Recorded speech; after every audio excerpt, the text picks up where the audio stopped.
जो बात मैं पिछले कई वर्षों से कह रहा था, आज वो अखबार में भी निकला हुआ है।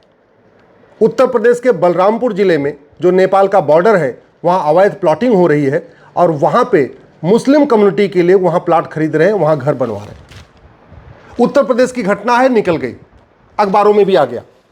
बाकी बिहार में भी अवैध प्लॉटिंग हो रही है, त्रिपुरा के बॉर्डर पे भी अवैध प्लॉटिंग हो रही है, असम के बॉर्डर पे भी अवैध प्लॉटिंग हो रही है, बंगाल के बॉर्डर पे भी अवैध प्लॉटिंग हो रही है, पंजाब के बॉर्डर पे भी अवैध प्लॉटिंग हो रही है, गुजरात, राजस्थान, महाराष्ट्र के बॉर्डर पे भी अवैध प्लॉटिंग हो रही है।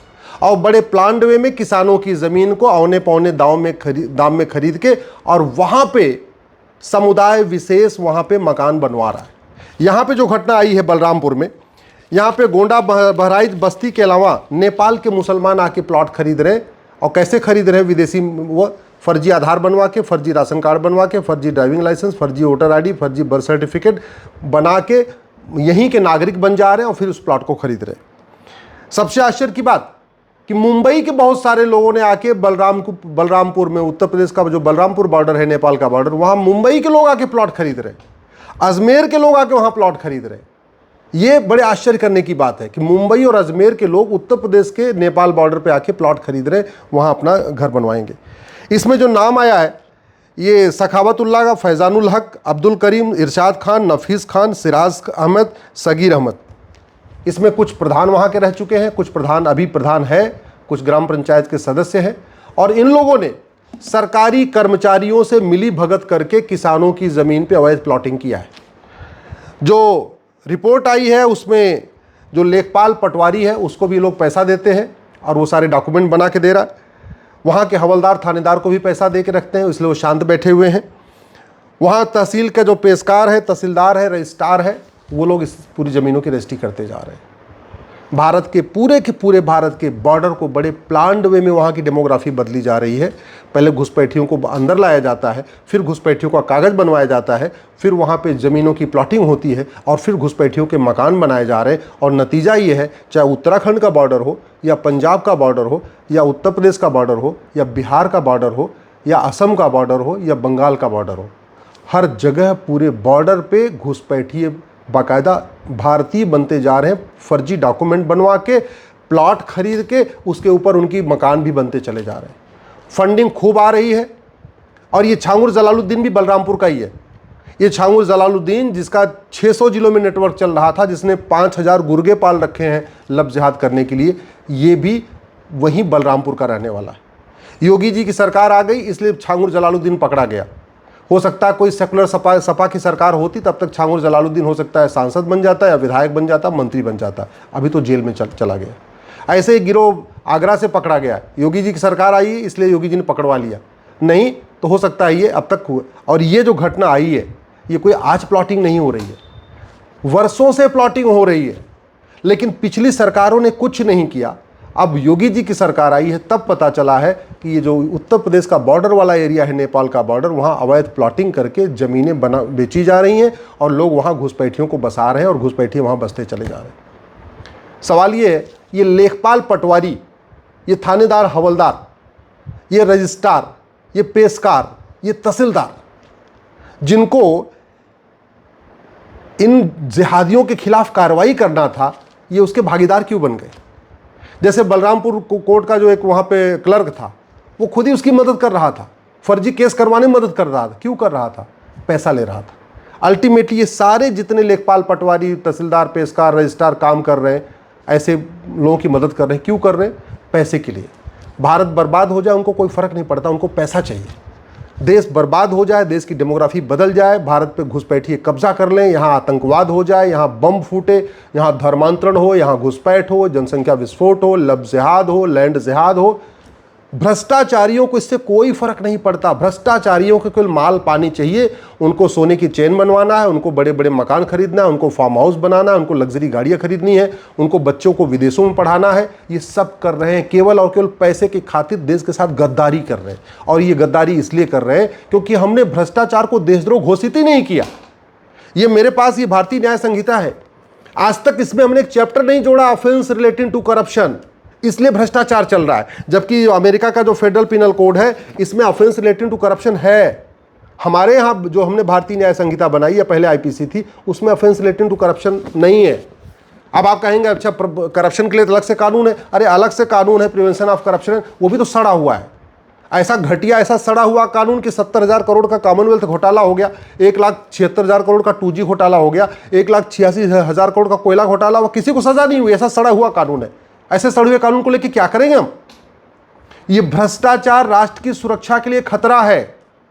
और ये देख लीजिए, ये लेखपाल, पटवारी, हवलदार, थानेदार, पेशकार, तहसीलदार, रजिस्ट्रार मिल के वहां गद्दारी कर रहे हैं, राष्ट्र की सुरक्षा के लिए खतरा पैदा कर रहे हैं।